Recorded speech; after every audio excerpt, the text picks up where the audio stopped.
Please be seated for some announcements. Just several of them. Well, first off, I want to thank everybody for their contributions of food and gifts and toys for the families that were taken out yesterday, and thank those who came and loaded up their cars and made those deliveries, and we certainly appreciate it, and I'm sure that the families that received them yesterday will appreciate them, and that God will use them to bless them. I want to draw your attention in the bulletin. You've got a handout, and on that handout there, it gives the calendar for this week, but I really want to draw your attention to our Christmas services. Now, our Christmas Eve service is Saturday. Next Saturday at 7 p.m. It's a traditional candlelight with Holy Communion. There's a children's program and children's Christmas pageant. That's going to be a great service, and invite you to consider that. But of course, on Sunday we will have our 4 Christmas services then. Our 2 p.m. and 4 p.m. are contemporary candlelight with Holy Communion and children's program. At 7 o'clock will be traditional candlelight with Holy Communion and a children's program. And 9:30, traditional candlelight with Holy Communion. Each one, whichever you can attend. Heartily invite you to be here and bring somebody if at all possible. Invite others to come and share. This is a time when people do come back to church, and we certainly welcome everyone to come and share worship with us. Now, after service, Pastor Paul will be over in the fellowship hall. He's going to join us here shortly, I think. He'll be over there for a reception. There's some great food that's been prepared. We just suggest that when you get there, some of you go into the line for food, and some go into the line for greeting Pastor Paul and Jennifer and Micah and Caleb. But it's good. The food is there. It's hot, so we want to try to encourage people not to all just wait for Pastor Paul, because it's going to be a lot of you, and I know he's going to want to talk to each and every one of you. So get into that food line and save me a place. Anyway.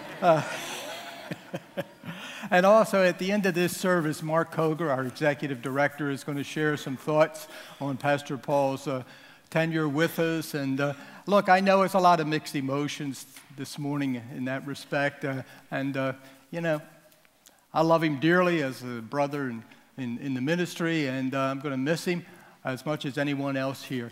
But he wants us to continue to be Trinity Congregation, and we're going to do that together, okay?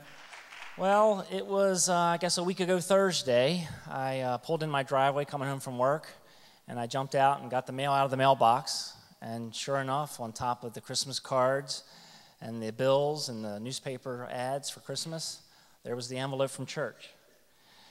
I knew what was in the envelope. I was determined not to open it, because I figured if I didn't open it, it wouldn't be official. So I went in the house and I threw the mail down on the table, and my phone rang. So I answered it, and it happened to be a fellow church member. And he had also just received his envelope, and that's why he had called. He was terribly disappointed and upset and so very sad that Pastor Paul would be leaving. But then he went on to share with me how Pastor Paul had encouraged him and how he had helped him through some life circumstances and kind of changed his whole focus in life and his walk with Jesus Christ. And all this past week, I've heard a number of similar stories, just to give you an idea that Pastor Paul influenced many of us here in this church.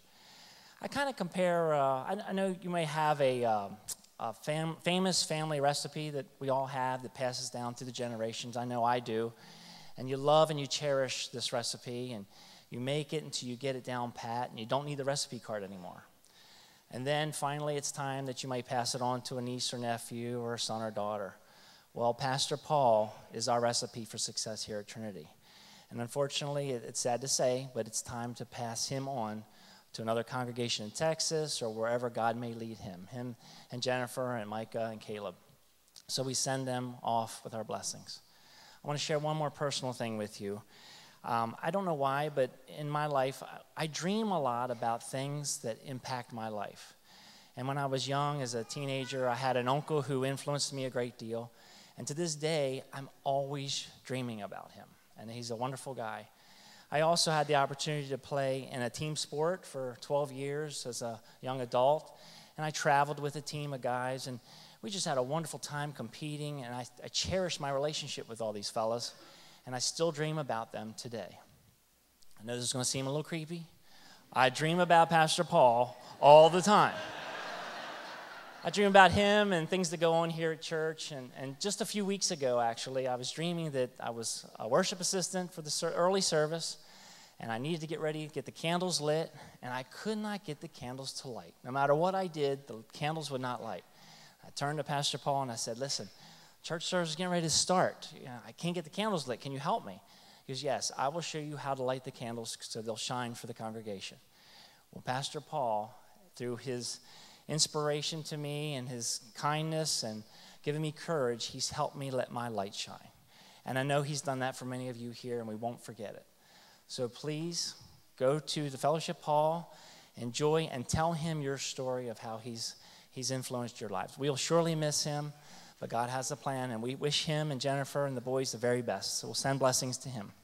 When we go over to the fellowship hall, we're going to have everyone sit down and grab something to eat first. And then we'll have a receiving line after we do a presentation. So please welcome and enjoy your day. Thank you.